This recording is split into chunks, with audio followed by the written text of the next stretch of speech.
So Mike, I want to welcome you to Studio B and your 30-day experience. And I also want to introduce Dr. Christine Keisinger. She is the Vice President of Development and our lead trainer of conscious communications and emotional intelligence. In addition to helping create our signature series, Christine creates and delivers advanced professional enhancement courses in the areas of interpersonal communication, conflict management, innovative leadership, group team dynamics, and stress management. Today, Christine will present mindfulness and stress, and the follow-up to this presentation will happen in 2 weeks. In the meantime, we have provided access to our portal, which you'll be able to see. Right now there's a live interview up, not a live interview, but there's a recorded interview up, and we hope to change that out weekly. I'd like to bring attention to an interview that's going to appear next week from Keith Bailey. He's considered an expert in customer service.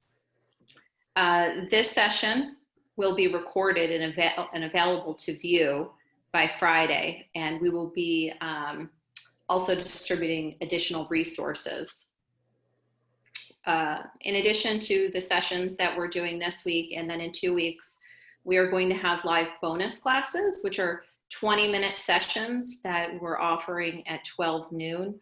And I believe there's 3 on the calendar for Cenlar, so be on the lookout for the dates. And if you have any questions during this, feel free to chat in or just pop in with any questions. And with that, I will hand it over to Christine. Okay. Thank you, Gretchen. Since we have such a small group, Mike and whoever else is coming in, if you have a question, just stop me. Just say, hey. Because once I start using slides, I may not necessarily see what's in the chat. So this is your hour. So I really want you to take advantage of getting whatever it is that you really need. So welcome.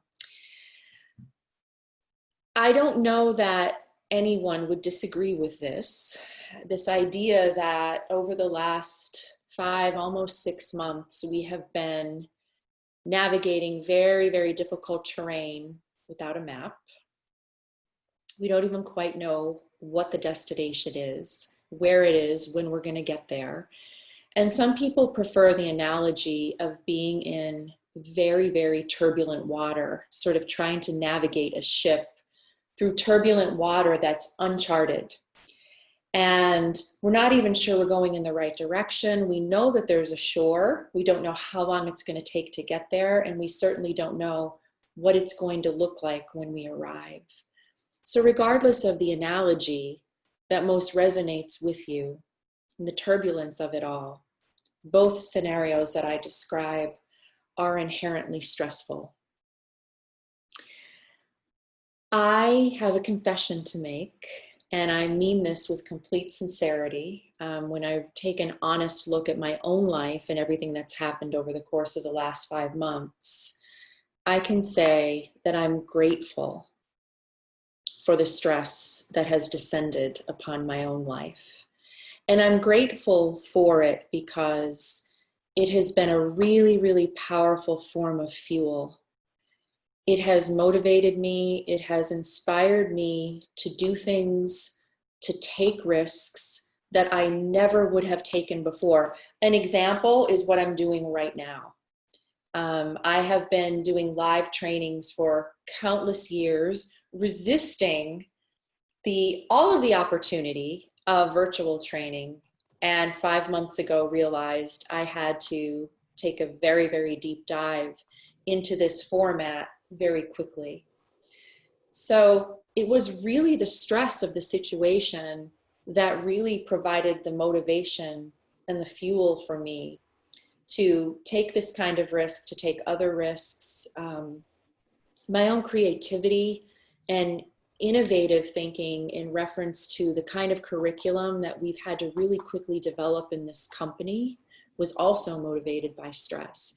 So I share all of this with you because the title of today's presentation is Meeting Stress Mindfully. And one of the things that we try to do whenever we begin working with students, clients, right at the beginning, is to tell them the truth about stress. And there's three important components of that truth that I like to put out on the table immediately. And the first is that not all stress is bad. Stress has a very, very bad rap in our culture. We have built a multi-million-dollar industry around stress and stress reduction, but not all stress is bad. Stress can be incredibly productive. It can be, again, it can be the fuel that propels us forward into very purposeful and meaningful action. One of the most significant findings about the productivity and the goodness of stress comes from the work of Dr. Kelly McGonigal. In 2015, she did a TED Talk that went viral. And the title of that talk is Why Stress is Your Friend, or how to make stress your friend. And she relies on a lot of neuroscience to support the ideas that I've been conveying here. That is that stress can be a really important motivating force that pushes us in a direction to do things and to accomplish things that we wouldn't have been able to do otherwise. But she also makes another really important point. And if this sounds interesting to you, Google her. Google the title of that talk, How to Make Stress Your Friend, and take a look at it. Because one of my favorite aspects of her work is this, which she discovered through her research, which is supported by other studies, is that the way that we think about stress, the stories that we tell ourselves about stress, has a very significant impact on how it will show up in our bodies, how it will impact our cognitive abilities, how it will impact us emotionally, relationally, and professionally. So her work really causes us to ask ourselves important questions about, how do I think about stress? What is the story or the narrative that I carry around with me about stress? What kind of relationship do I have to it? And this is why her work really encourages us to be mindful about such things. And so I want to make a distinction between three different kinds of stress, because again, tonight's session is really about cultivating a sense of mindfulness about stress, and then introducing a really significant tool that you can utilize to better meet or manage it. I'm going to bring my slides up here and take us to the second slide, which is a summary of something that I've already said, and that is this idea that stress can be positive. There is a distinction between anxiety and excitement, and sometimes we don't know what that is. For example, the physical sensations of excitement mirror the sensations of anxiety. So sometimes when I'm in a situation such as this, half an hour before I come on to do something like this, I start to feel physical sensations that I might define as anxiety when really they're excitement. And if I can make that shift in my own mind, no, this isn't anxiety, this is excitement. And if I can learn to channel the energy of excitement, it really elevates my capacity to present. So I kind of worry about myself when I show up for an event, whether it's live or online, and I don't feel sort of those physical sensations that we might name anxiety, but they're really a source of excitement. And as I said, stress can fuel and motivate. Most importantly, it can prepare us to take really important action in the moment. So there is positive stress. There's also what we call acute situational time-bound stress. So an example of that is something happens that's really serious. It expresses itself through a situation that occurs, but we know that it's time-bound, that eventually it's going to end. And again, our stress response kicks in to help us out in those moments. We might not like what's happening, but again, we have the capacity to deal with it.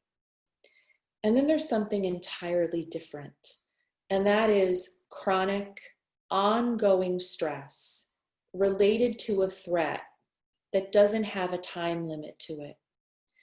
This is one of the things that makes the stress that is related to this global pandemic pretty unique in our histories. And because it's unique, it's expressing itself uniquely through all of us. And I'll talk about that in a moment. But we have to be very mindful of chronic, ongoing threat, which causes stress response. Because if we don't discover a way that we can step up and meet it and deal with it, then it begins to have a very erosive, damaging effect on all levels of our being, our physical bodies, again, our cognition, our emotional lives, relationships, and our professional lives. Many people are living in this category of stress and have been for the last 5 or 6 months. We were never ever meant as human beings to live in stress response 24/7. So the implications of the stress that so many of us are feeling now related to this pandemic and all of the changes and transitions associated with it, we have yet to know or to understand what the long-term impacts are going to be. So I like to introduce this because I like to get you to start thinking about, where am I here? Is there some stress that's present in my life that I actually might find useful and positive? I am certain that each of you has accomplished things over the course of the last 5 or 6 months that you maybe never would have believed you would have accomplished, that you have stepped up and into action in ways you never imagined. And I'm also certain that so many of us here, myself included, find ourselves impacted by this chronic sense of stress that just won't let go. And that is because we are confronted with threat ongoingly. There doesn't seem to be any kind of relief from it. So what's threatened? One of the things that we know about stress related to threat is that if we can name what feels threatened, that's almost step one in starting to diminish the amount of stress that we feel. So it really behooves us to take a moment to sort of say, like, step back and to say, okay, what has been threatened over the course of the last 5 months and what's still being threatened? I remember that in my own life changed dramatically on March 19th. It was the last day that I did a live training. And the threat for so many of us at that time was really related to our physical well-being. We didn't know a lot about this virus. We didn't know a lot about the way that it attacks the body. Many of us felt that our own physical health and the physical health of people we love was under threat. Many of us experienced threat to our family and relational structures. And what I mean by this is, so many of us had to start to reconfigure our relational lives. Suddenly we had families, or have families, that were living all together 24/7.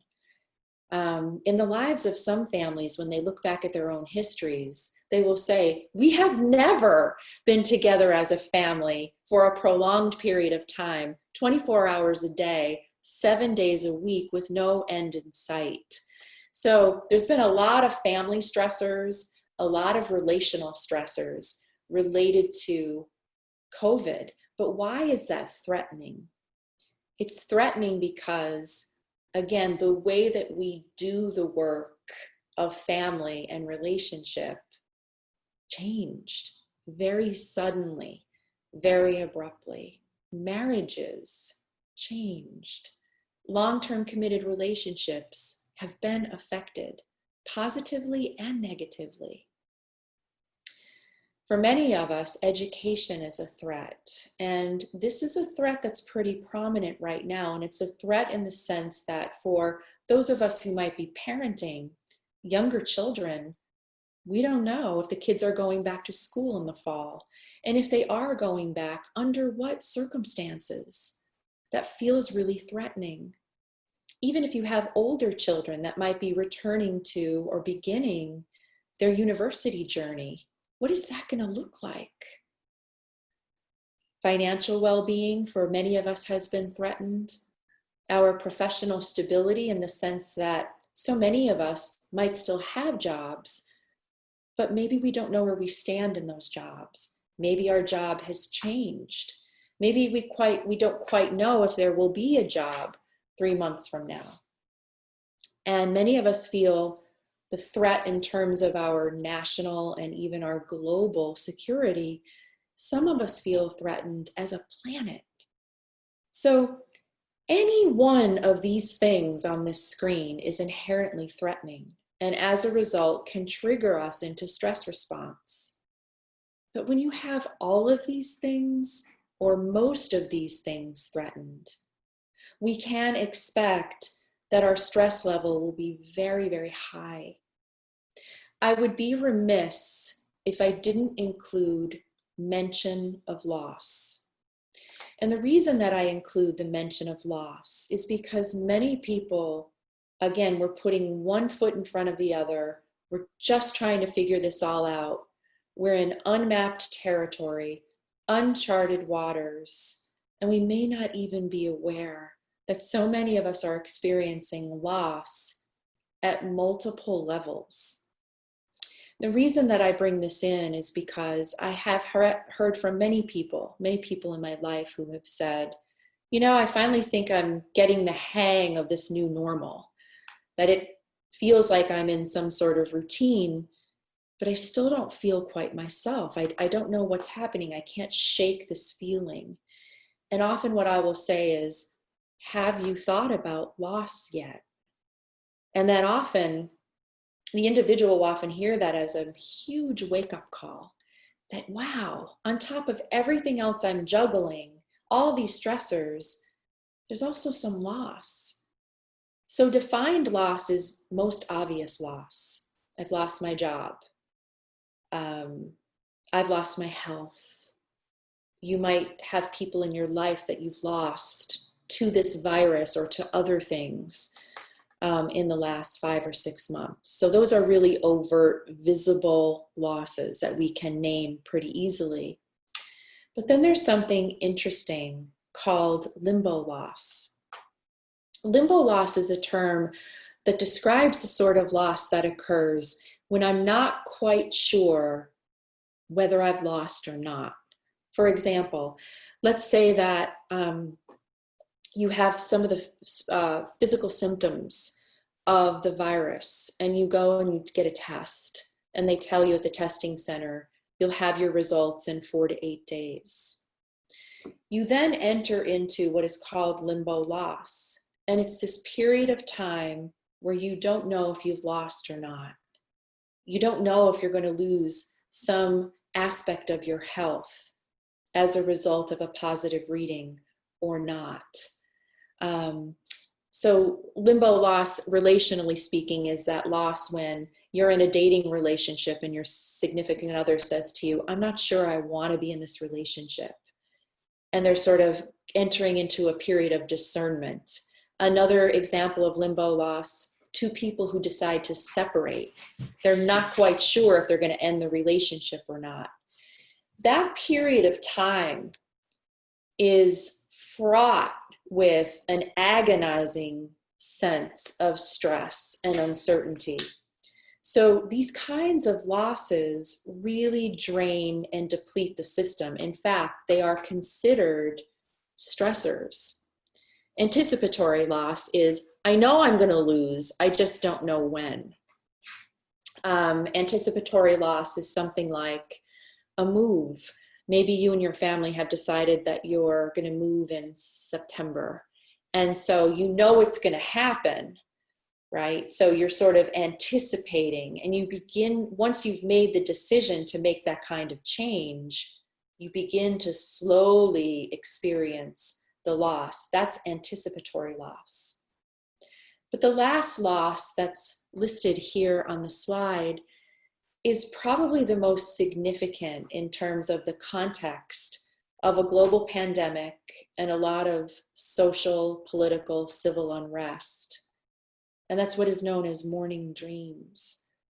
And this is the kind of loss that is associated with, you have all of these dreams and ideas about how something is supposed to be, and it's not that, because something has happened, like COVID. For example, the countless numbers of high school seniors who may have been dreaming about their high school graduation for a long time, parents dreaming about watching their children receive their high school or college diploma. And it's not going to happen in the way that we dreamed. The weddings that have been canceled, the funerals that cannot be held, the vacations that you've really looked forward to. This is a significant category of loss. And again, I present this because I want us all to start thinking about what are the stressors, because if I can name them, I can tame their impact and their effect. So those are some of this is sort of laying the foundation for what is. You know, we really can't address the nature of what's happening until we really name what it all is. So those are a list of things that are contributing to a stress level that has reached, for many of us, that level of chronic. It's existing at chronic proportions for a long period of time, and as a result has the capacity to potentially do damage. Every person expresses stress in their own unique way. I like to say that we all have a stress signature, or the way that I express stress is unique to me as my own thumbprint. So you probably know this about yourself, that there are certain things that happen over and over again when you've reached a certain level of stress. It's important to know that when our stress is linked to crisis, it takes on an entirely different level. And so I wanted to spend just a little bit of time on the unique ways that stress expresses itself during crisis, so that you can sort of ask yourself, am I experiencing any of these things? And take this content into your families. Do you notice your children experiencing any of these things? Your partner, your colleagues, your family members, your friends. So there's lots of different ways that stress expresses itself in the physical body, but some of the unique ways it might be showing up during crisis. Insomnia, but also disrupted sleep. Perhaps you get to sleep fine, but then you're up at 3 or 5 o'clock in the morning and the mind is like a runaway train. Dreaming. Many people are reporting wild, turbulent, vivid dreams. You know, and if your dream state is really kicked up, just know that it's your unconscious mind really processing all the things you're thinking about, all of the things that you're juggling, and that it's okay. Overeating, undereating, things start to shift in terms of our relationship to food and nourishment when stress is related to crisis. And then extreme exhaustion. And this is really important. This is an extraordinary level of exhaustion. This is, you have 10 minutes in your day and you sit down and you just close your eyes for a few moments and you are asleep immediately. A comatose like blackout sleep. That's a manifestation of extreme exhaustion related to stress. So these are just some examples of what might be happening. Some things might be happening cognitively. This is so important for us to be mindful of. Brain fog. We all experience levels of brain fog, but brain fog exponentially increases when stress is present. So brain fog isn't, I don't know where I put my car keys. Brain fog is, I don't know where I put my car keys. I'm tearing the house apart and they're in my hand, or they're in my pocket. Or I can't find my sunglasses. I'm tearing the house apart, the car apart, and they're on my head. Brain fog is, I know you, I see you on Zoom, and I cannot reach into the file in my brain to remember your name. Intrusive thinking. Intrusive thinking, best example is you have that rotten song from your past that won't stop playing over and over again in your mind. You don't even like the song and you don't know why. You keep hearing it all day long. The mind will do that. The mind will do that to protect you from having to think about what might be really disarming, unnerving, stressful. Another example of intrusive thinking that many people are experiencing is what is called catastrophic thinking. Catastrophic thinking is there's really no evidence anywhere around you that you or your family is going to experience this particular catastrophe, but you can't stop thinking about it. We're in an environment right now where that's really easy to do. I'm guilty of catastrophic thinking. This is a really important one, tunnel, or what we call myopic vision. One of the things that we know about ourselves when we go into stress response is we get tunnel vision, thank God. Because when I am in a true emergency, I need to focus, I need to put one foot in front of the other, I need to move it forward, and I need to cope. So tunnel vision, for example, I'm in the presence of a saber-toothed tiger. You better believe that I'm going to have tunnel vision that's going to kick in so that I can very methodically get myself out of the situation. So we're grateful for the brain's capacity. But this starts to get damaging when it's prolonged. I don't want to be in tunnel vision, myopic vision for 5 months. Myopic vision, just listen to the definition of what myopic means. Myopic, lacking imagination, lacking insight, lacking clear foresight. Can you imagine if you lead or manage people and you are prevented from accessing those parts of your brain where imagination lives? So you can't get to creativity or innovation. You can't get to your own insight, and you can't get to foresight. You can't get to projecting what the future might be like. I apologize. Such are the days when we're teaching from home and there's a dog barking in the background. She's usually very quiet. But this cognitive functioning piece is really important. When we're in stress response, again, we've got that tunnel vision, and it keeps us from these 3 really important parts of the brain: the hippocampus, the prefrontal cortex, and the right side of our brain. So the hippocampus is the part of your brain that stores memory. So I'm talking to you now as someone who might lead or manage in your organization, might be working with other people. During an organizational or corporate crisis like we're in now, I need to be innovative and creative.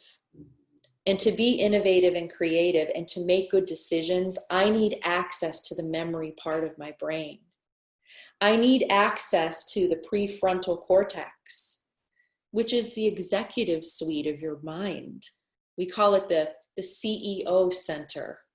I mean, that's where I want to be to make a really good decision. I want to have access to the right side of my brain because that's where creativity is thought to live. And when the brain, for the most part, is in an unstressed state, it promotes the growth of what we call the white matter of the brain. The white matter of the brain is what allows you to sort of jump around and between all of these aspects of your brain. Imagine how wonderful it would be if you could hop back and forth between right side and left side of the brain. Oh, and then bring the hippocampus in. Oh, and then bring your executive functioning in. I want full brain access. I want that now in terms of where we're at. So taking care of ourselves is really important to preserve our cognitive functioning when we're in crisis. Our emotional well-being, none of this will be a surprise to you. People experiencing anxiety and depression, sometimes simultaneously, really erratic emotion, very easily triggered, agitated, frustrated, or just not feeling yourself. We hear a lot of this. I just don't feel myself. The impact that stress has on our close relationships is its own webinar, but just know that your stress level can spill over and into the relationships that matter most to you, personal and professional. And in terms of our professional functioning, I like to refer to this as the 3 E's that get affected. My energy. I just don't have the same kind of energy for my work. My engagement, I don't feel as connected to or engaged by my work. And my effectiveness. What I will tell you is if you have a low level of energy for your work right now because of stress, chronic stress, and you don't feel very connected to it or engaged, it's going to affect your effectiveness. Burnout, the definition of burnout, embodies these 3 qualities according to the World Health Organization. Chronic exhaustion, lack of engagement to the work that maybe I was once really passionate about, colleagues I was once very passionate about, and effectiveness. I just don't feel as sharp or as productive. So I like to bring those up because I like you to start thinking about how is stress related to crisis expressing itself now in and through me. And it's okay. We are in a very extraordinary time.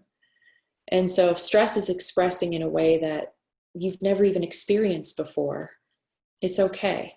Because again, we are in extraordinary times. Before we come into our practice, I want to introduce you to a really important model. And this model can be a game changer because it can help you to understand what triggers you into stress response and what triggers others. Because if I know the kinds of things that sort of take me from 0 to 100 real quick, the sorts of things that make me want to scream, the sort of things that make me feel like I'm on the verge of exploding, if I can know what those triggers are, I have a better chance of interrupting the process of getting to the point of blowing up. And this model is gold when it comes to figuring out other people.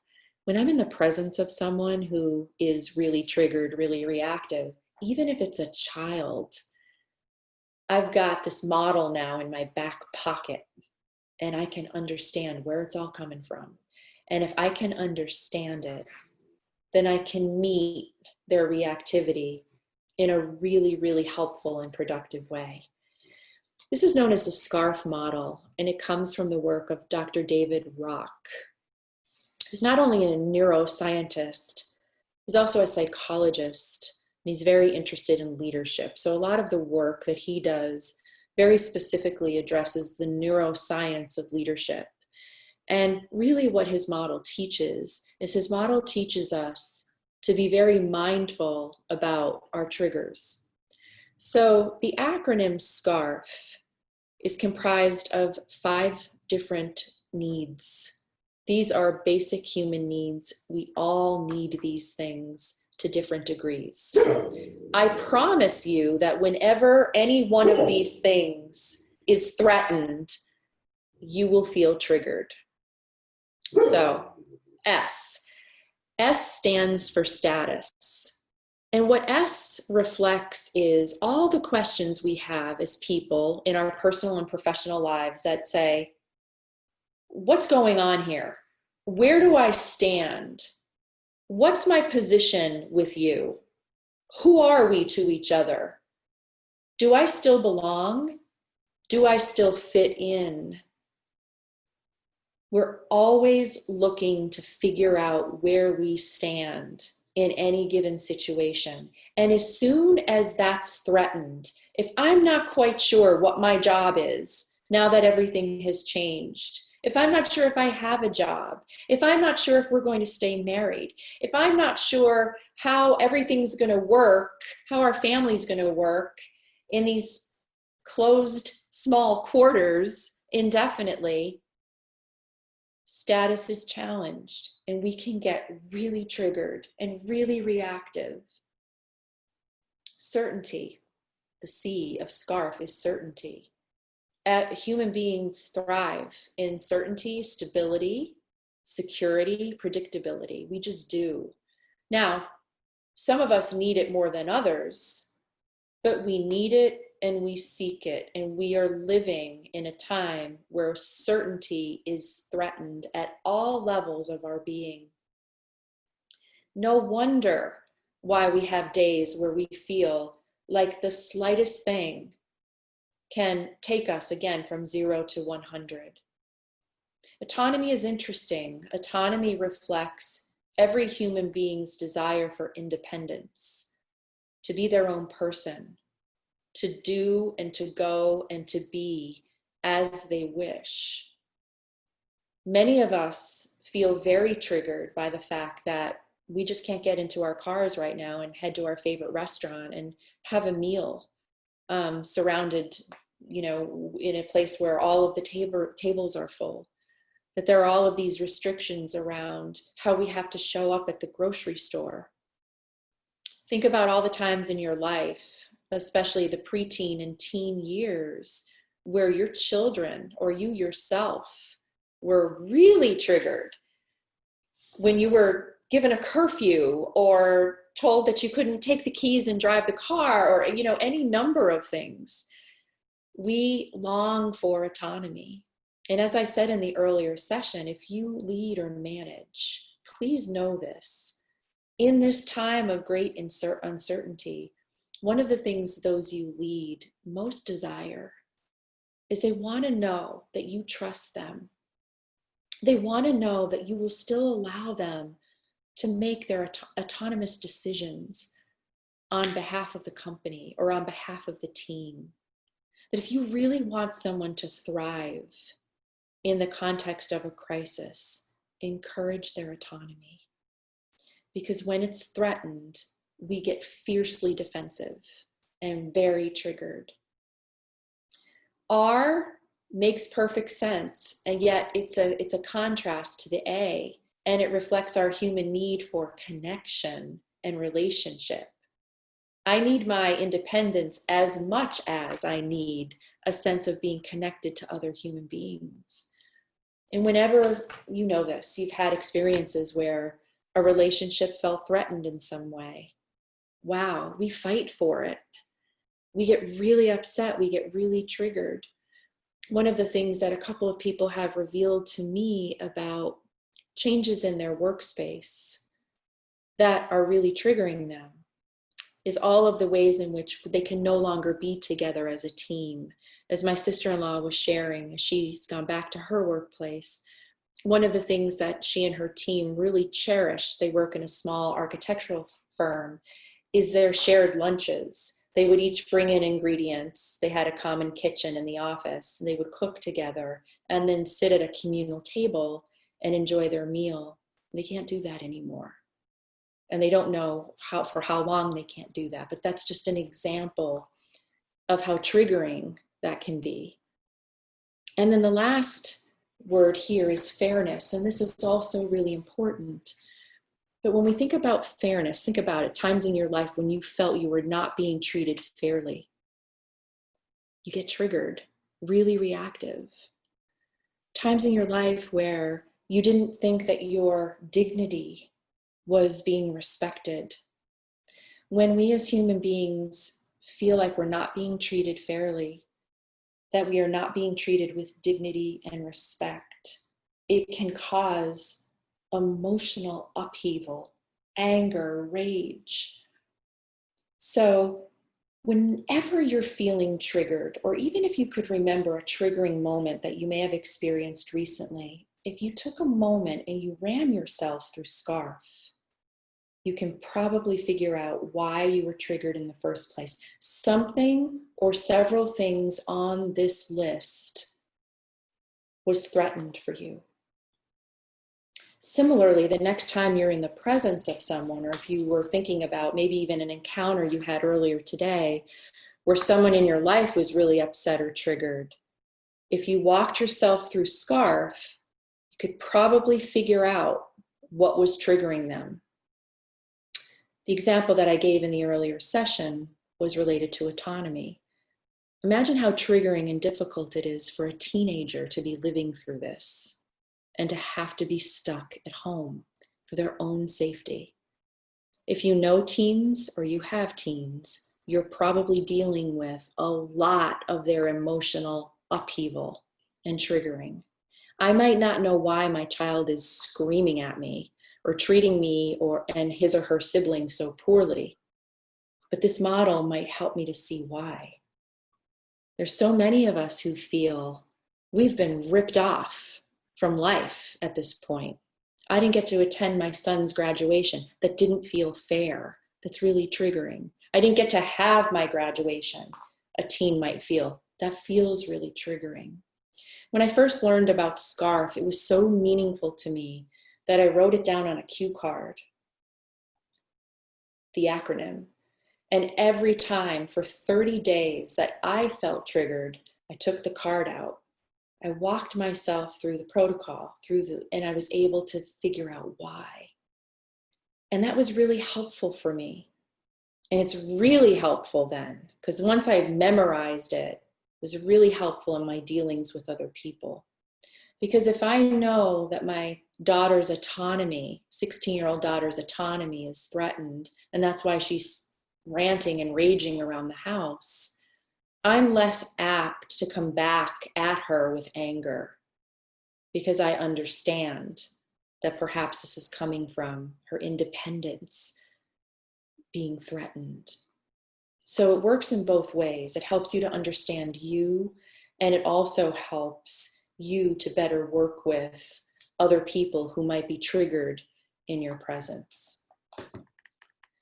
So that's SCARF. It's a really helpful tool, and it helps you to come into a position, and this is what we're really wanting to focus on tonight, helps you to come into a position where you get to choose how you're going to respond.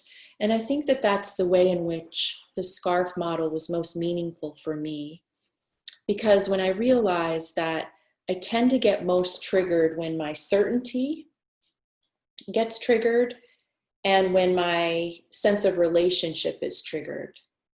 As soon as I start to feel that triggering, I can stop and say, okay, something here has to be addressed related to certainty and relationship. And then I can make a decision. I'm not going to go ballistic here. I'm going to choose. So generally speaking, there are two neurological systems that are at play when we're triggered and highly stressed. The one we know all too well, the stress response, which is moderated by two key hormones, cortisol and adrenaline. And that prepares me to fight, to flee, or to freeze and shut down. It's a really, really helpful response. There's also what's called the pleasure-reward response, and that's moderated by the hormone dopamine, which feels really good. The only problem with dopamine is it doesn't last very long, and once it wears off, we're back into our discomfort again. So the way pleasure-reward works is I'm really triggered, I'm stressed out, I feel really a lot of the discomfort around it, and I want to feel better, and I want to feel better quickly. So I might head to the fridge for my favorite comfort food. That's going to elicit dopamine. I might make a decision that I'm going to bed. I swear I'm going to bed at 10 p.m. tonight, and it's 1 a.m. and I'm still watching Ozark on Netflix, binge watching the series. That's dopamine. It feels good. We do this. Very, very common. But when these are our go-tos, when stress response, too much cortisol and adrenaline, or it's too much dopamine, going to those responses eventually starts to really deplete our systems. So we have another choice, and it's really a choice. And it's a choice that comes out of the work of Dr. Shelley Taylor at UC California, Berkeley, and that is what she calls the tend and befriend response. And it's moderated by the hormone oxytocin, which helps us to feel safe, protected, very open, not shut down. We don't want to fight when there's a lot of oxytocin. We don't want to fight with each other. We don't want to fight the situation. In fact, it is known as the bonding hormone. It sedates, it relaxes, and it just keeps us open, no matter what chaos is stirring up all around us. So when stress and discomfort enters into my orbit, rather than going to stress response or dopamine, pleasure reward, I make a decision that I'm just going to tend to this in a very non-judgmental, kind way. The example that I like to give is you're observing a child learning how to ride a bike, and she falls and skins her knee. And as an adult, we wouldn't fight with her. We wouldn't run from her. We wouldn't ask her to shut down. We wouldn't run to the refrigerator. We would tend to the wound, to the discomfort in a very kind way, in a non-judgmental way. And when we do that within ourselves, we begin to generate oxytocin. And the more oxytocin I have, the more I repair my system, my nervous system. I nurture it, I nourish it, I restore it. It will never drain or deplete me to settle the system by not going into stress response or pleasure reward.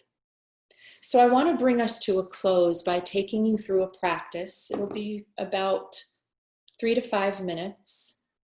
That's going to get a lot of oxytocin generated. And at the end of the practice, I'm going to tell you what happened. Sound good? Okay. Good.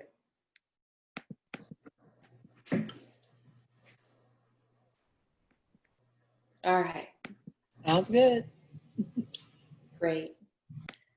So there's 3 things in this very brief practice. We're actually going to use our body.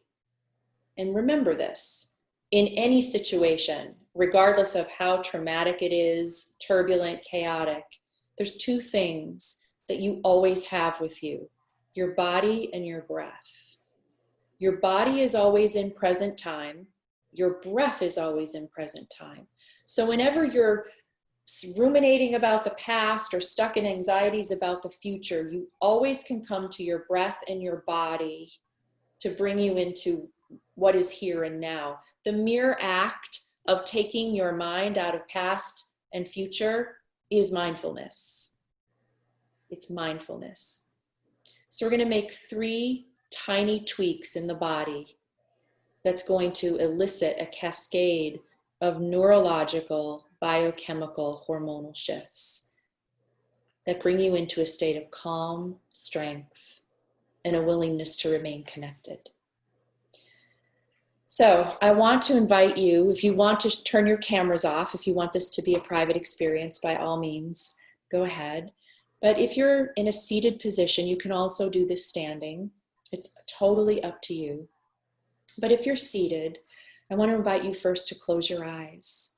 And if closing your eyes feels uncomfortable, then I ask you to keep your gaze very soft so the eye muscles relax, looking forward and slightly down. And I just want you to feel your feet against the floor, hip width apart, nothing crossed. And maybe your hands just resting on your thighs. And I want you to take a very deep breath in. And as you exhale, relax your jaw. Take another deep breath in. And as you exhale, relax your shoulders down.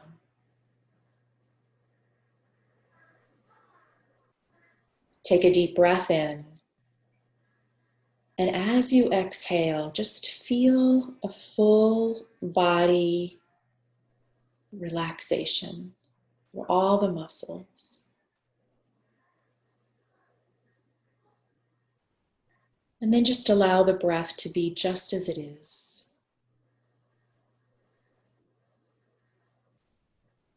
Just as it is. And I want you to draw your attention down to your feet. Just feel your feet against the floor. Maybe feel the weight of your own feet.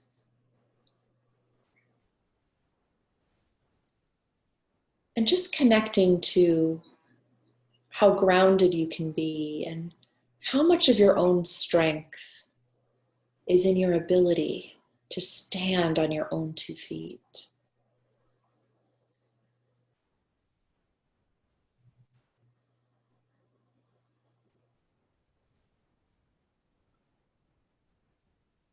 And now guide your awareness to your spine. Maybe sitting just a little bit taller, yet remain relaxed. As you feel the dignity of your spine and the dignity of who you are as a person, knowing that when you connect to that dignity, there is a calm that accompanies it.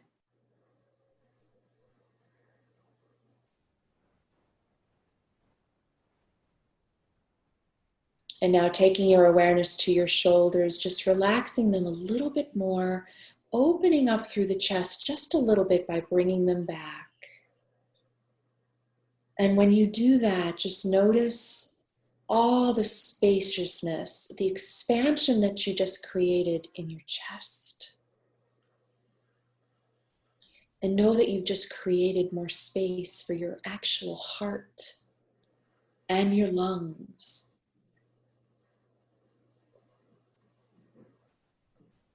And when we bring the shoulders down and back, this is when we really start to generate the oxytocin, which sedates, it soothes,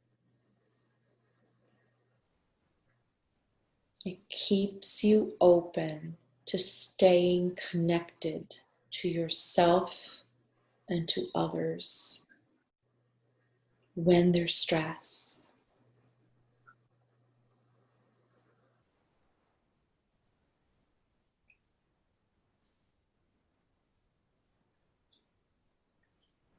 So we find calm through a dignified spine, strength through these rooted feet,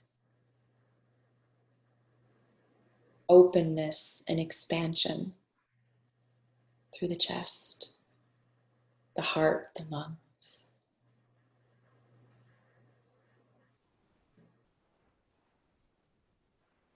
And in the midst of any turmoil, we need only connect to the feet, get a little taller in the spine, draw the shoulders down and back. And we create that sense of calm, strength, connection.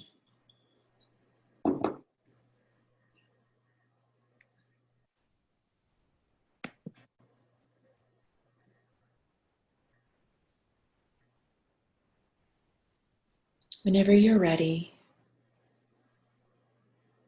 but only when you're ready. Open your eyes.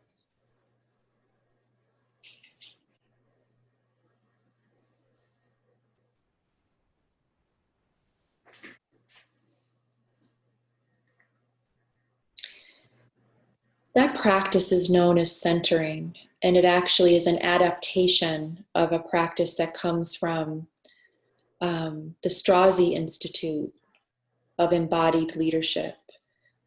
And what I want to tell you is that within 45 seconds to 2 minutes, we were in that for about 3 or 4 minutes, but 45 seconds to 2 minutes of just grounding through your feet, hip width apart, getting a little taller in your spine, and just dropping your shoulders, bringing them down and back. First thing that happens is we start to turn down the cortisol. It's like we cue that part of the brain in stress response. You know what? I'm okay. You can just sort of take a break. Within 45 seconds to 2 minutes of grounding through the feet, we start to bring up those hormones that remind us, hey, you've got the resources here to manage whatever it is. And the shoulders down and back facilitates that flow of the oxytocin, which lets us feel that sense of, I'm okay. And no matter what's happening, I'm not going to fight you. I'm not going to run from you. I'm not going to shut down. I'm right here. It's a really, really beautiful combination of things that happen hormonally, biochemically, neurologically, when we just do those 3 things. So we did it as a meditation practice, a more formal type of practice. You can be anywhere and in any situation. No one even has to. You can be in a heated meeting and you start to feel yourself triggered. Ground through your feet, sit a little taller, drop the shoulders down and back. No one even has to know what you're doing. And then continue to breathe, and you can start to shift yourself. So I wanted to just leave you with that because it really takes us full circle. This is a practice that you can use every day for just a few moments to shift you out of that stress response so that you are choosing how it is that you're going to deal with or meet any of the stressors that are present in your life. Any questions, reactions, comments?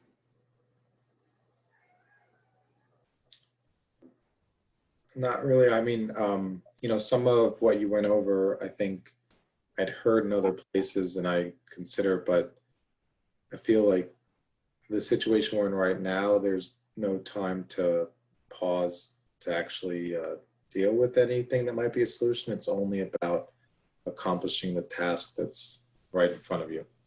Mm-hmm.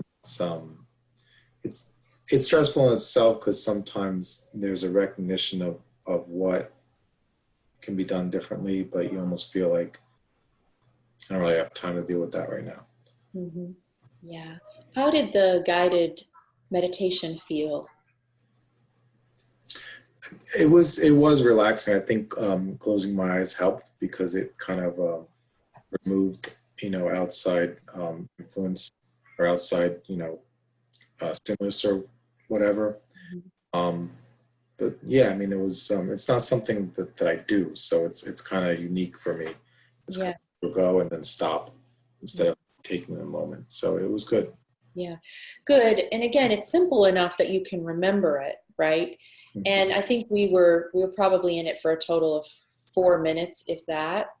But what I've been doing personally, and I have a 30-year daily meditation practice, a formal practice, but what I've been doing in my own work, because I do a lot of these Zoom trainings, is at least once per hour, I'll do just what I showed you, just for no more than 3 minutes. And it's just this constant reset throughout the day. Dr. Christine, Yeah. I actually didn't realize how tense I was until I actually did the exercise. Yeah. Felt everything just kind of loosen up. Yeah, and you know, one of the cues that I used in today's version of it, it always comes out somewhat differently, is I asked you to relax your jaw. Yeah. The stress that we carry in our face is monumental. And one of the theories is that if you can start to relax through your face, especially around the eyes, the jaw, and around your mouth, the body will follow. Okay. Sometimes you just begin with the face. Okay. And then the cue to drop the shoulders, because the shoulders, for many of us, is the first part of the body that starts to really tense up. And they start to almost come up toward the ears. And then when we drop them, we have this real recognition of, oh my God, I had no idea that I was that tense. Yeah. Thank you. Yeah. This was helpful, very helpful. Good. I'm glad you're here. Yeah. I want you to know that, so we'll be offering 2 more of this very, very same session on Thursday, if you want to come back in again. Back. There will also be a recording of this in the portal for you to review if you want to. And then on Monday at noon, one of our other teachers will be leading a live session that you can pop into, noon East Coast time. And then that too is going to be in the portal for you to visit anytime you want. And you're going to have this portal access for a month. So have fun with it. There's lots of stuff in there. In 2 weeks, we will be back, and Jennifer Siramboli, who is our CEO and founder, is going to lead a session similar to tonight's session, but the title of the session is called Anchoring. And the way I like to describe it is, imagine you're sort of that boat out on rocky water. How do I anchor in this life that feels so chaotic and tumultuous right now? And she'll be guiding you through several different practices that will help you to anchor. And the mere act of just anchoring several times throughout the day, again, can serve as a wonderful way to reset and to get you in that calmer state, despite the fact that we're never in the business of eliminating stress. That's just never going to happen. It's really about, okay, stress is a fact of my life. But wow, I can certainly arm myself with some really powerful tools to help me to meet it in a way that's really skillful and really, really helpful. So, anything else? I'll be back. Good, good. Well, thank you. It was good seeing you both here. Please have a wonderful evening, and center, ground, expand regularly. Thank you. Thank you for joining us. Take good care. Thank you. Thank you. Have a good night. Bye. Good night.